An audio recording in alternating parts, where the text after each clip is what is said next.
Hello, friends. I'm Leah Slayton, and I am the Executive Director at Well of Mercy, and this is your post-Easter weekly devotion. And today, I am out on our prayer trail. I am sitting at our picnic table that overlooks the creek. You might be able to hear the water running in the background. And it is a glorious day. I mean, the sky is blue, the sun is shining. You know, if you have cats, you know how much they appreciate a day when the sun is shining. You know how much they appreciate and love a warm sunbeam.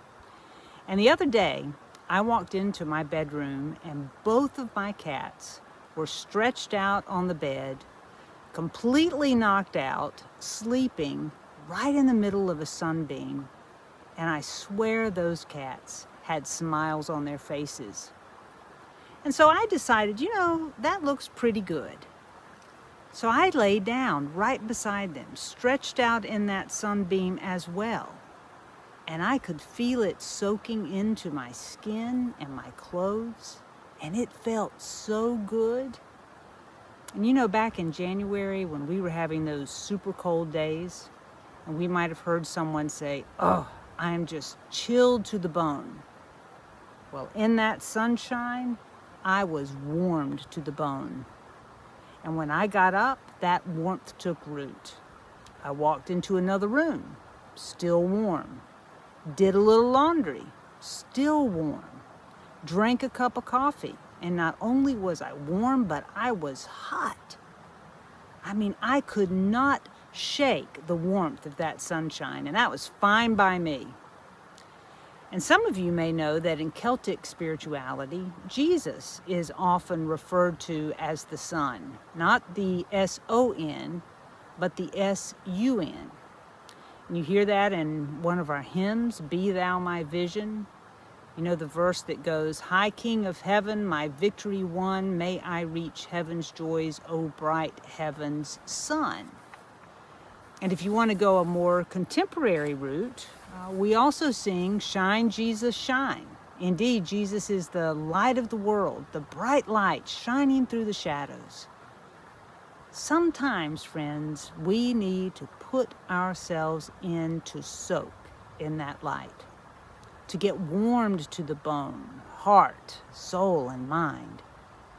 And sometimes instead of entering into a long conversation with God, we just need to sit with God, like we'd sit in the sunshine.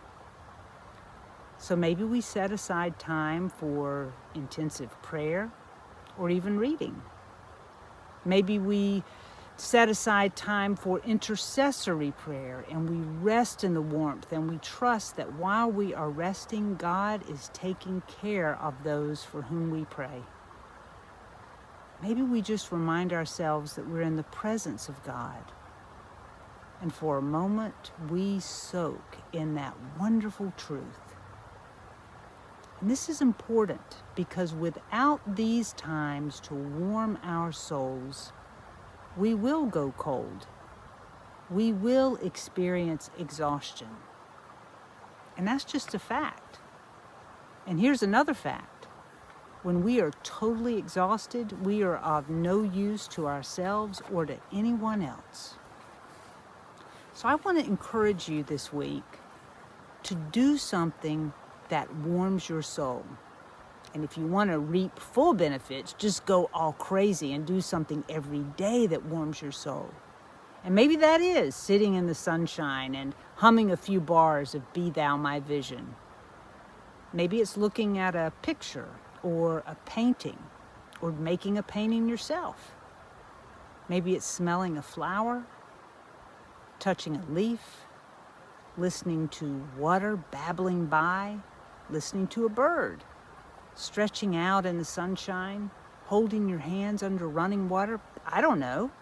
But whatever it is that you do that reminds you of God's presence, do that.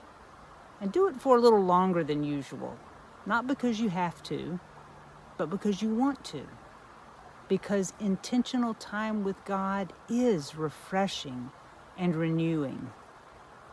and because we all need times to be warmed to the bone.